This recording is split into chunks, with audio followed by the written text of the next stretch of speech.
death is supposed to be final. A single breath, a heartbeat lost, a stillness that doesn't return. Dovid was 13. He was riding his bike home from a friend's house.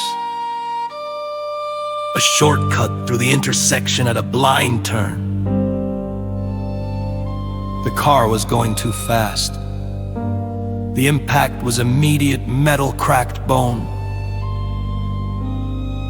The sound echoed down the street like a scream swallowed by wind.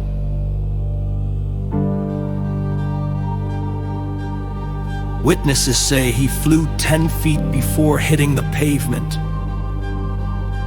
The paramedics were fast, but not fast enough. His chest didn't rise, no pulse, no response. Time of death, 5:41 p.m. But then, at 6:07, Dovid opened his eyes.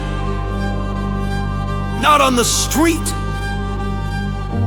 in a hospital bed. His father was there, head in his hands, stunned into silence. Dovid whispered his name. The monitors beeped to life, nurses rushed in. The doctors had no explanation. It was a misread. They said, "Shock shallow pulse. It happens."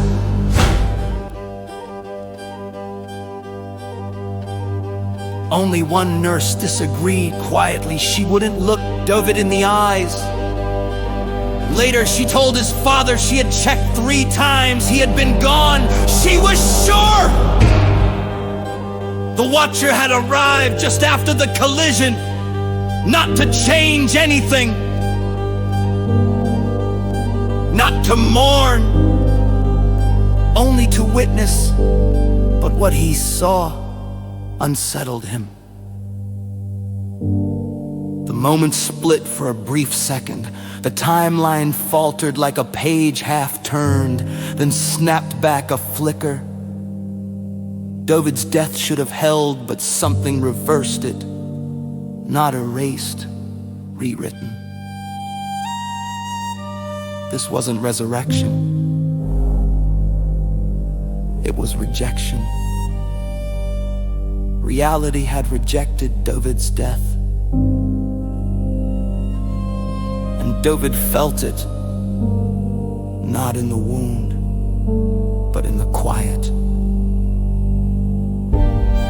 For days he didn't speak about the accident, but at night he stared at the ceiling, replaying the moment over and over, the sound of the tires, the cold pavement, the nothingness that came after. He remembered it too clearly, not like a dream, like a memory from a version of himself that no longer existed.